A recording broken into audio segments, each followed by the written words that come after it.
Today I'd like to continue our journey through chapter 15 of the Gospel of Matthew and talk about a story of faith. It is the faith of a Canaanite woman. It is found in chapter 15, verses 21 to 28. In verse 21, you see that Jesus went from that place where he was and withdrew to the region of Tyre and Sidon. Jesus was in this region, but most probably still in Jewish territory. Tyre and Sidon were Gentile cities for the most part, but with considerable Jewish populations. But where Jesus was still probably Jewish territory, because we see in Matthew that Jesus' primary mission is in the Jewish territory. Verse 22 says, "And behold, a Canaanite woman of the district came and called out, 'Have pity on me, Lord, Son of David. My daughter is tormented by a demon.'" Canaanite, very interesting term here in Matthew 15.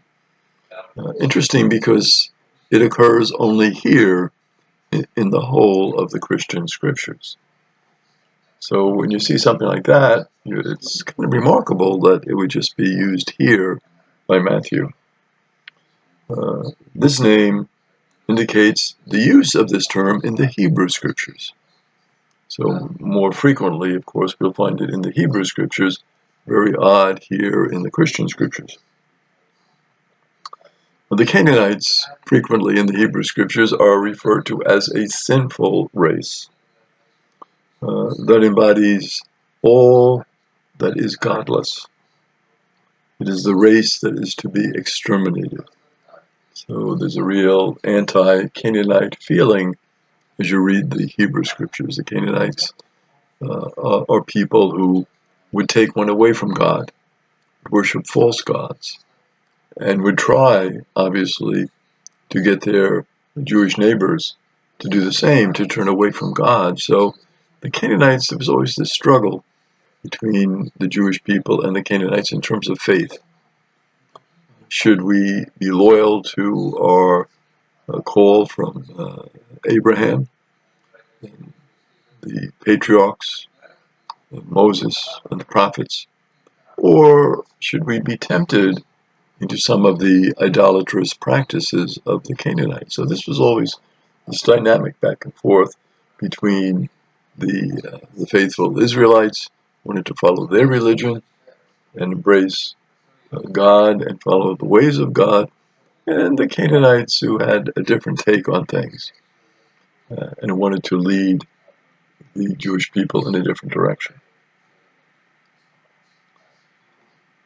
Interesting also here that this woman, this Canaanite woman, a woman who is from the tribes of the enemy, in a way, the enemy of the Jewish people, she uses a term for Jesus. Remarkable. The term is Son of David. That is really a messianic title.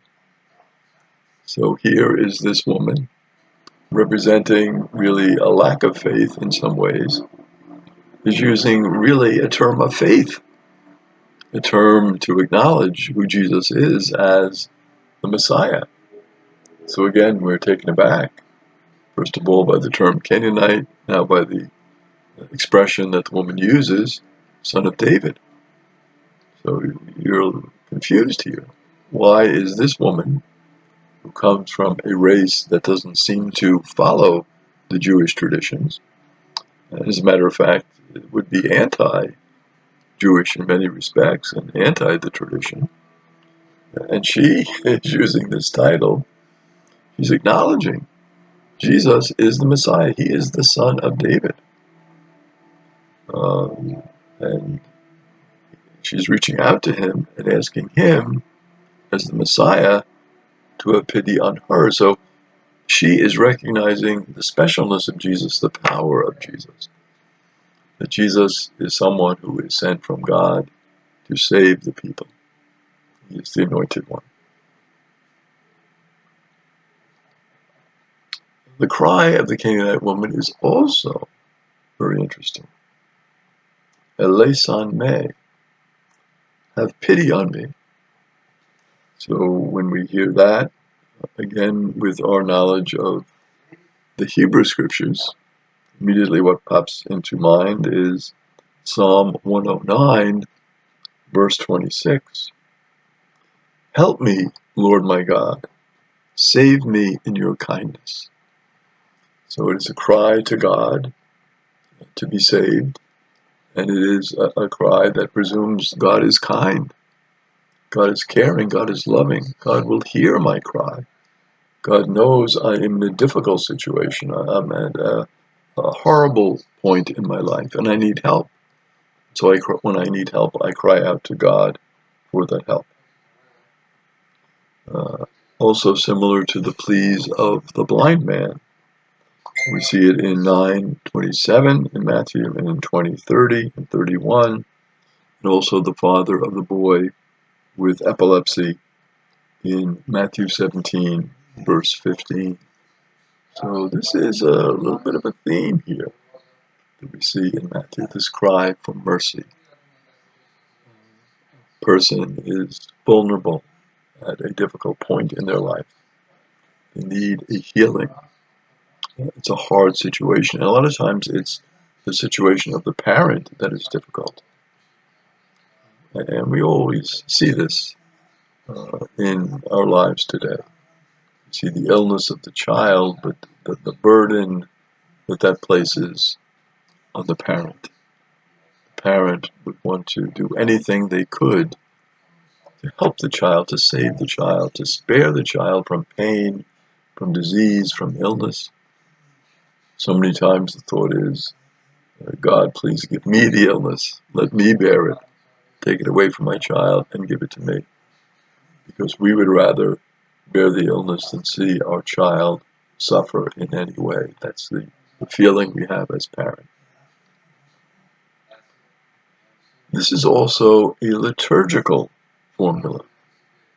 So not only do we have something that echoes the Psalms and that is repeated in Matthew, but it is something that would be used in liturgy. And you see it even, of course, in our liturgy today.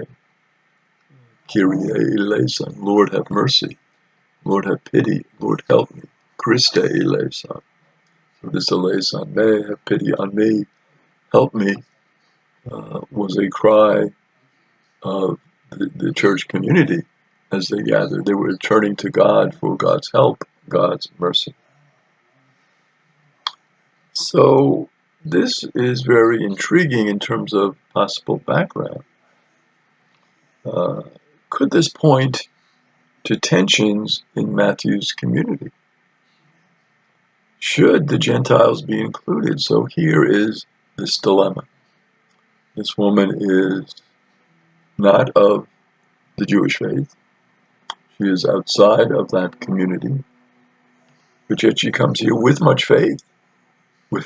And interesting, too, to contrast her faith with the lack of faith that Jesus is encountering from the Pharisees, the scribes, the teachers, the priesthood in Jerusalem.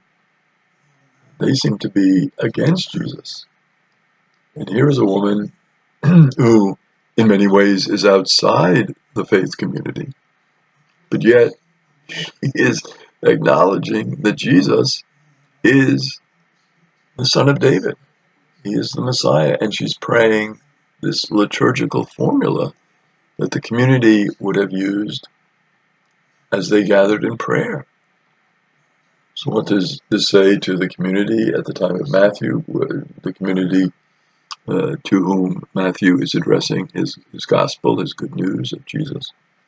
Saying, well, wait a minute now, don't be so quick to judge who should be in the community and who should be out of the community.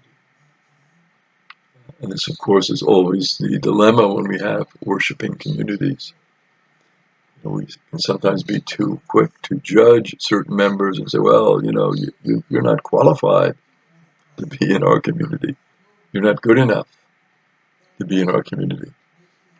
You're a different race, a different nationality. Uh, we don't want you in our community. And this is, of course, opposite to the spirit of Jesus, the spirit of welcoming, and this is what Matthew is trying to engender in his own community with this particular story. And then, of course, it raises other questions. What is the role of women in the liturgy and in the leadership of the community? Here is a woman who is acknowledging that Jesus is the Messiah. He's a woman who is praying this liturgical prayer. Should women have a more significant role in liturgy?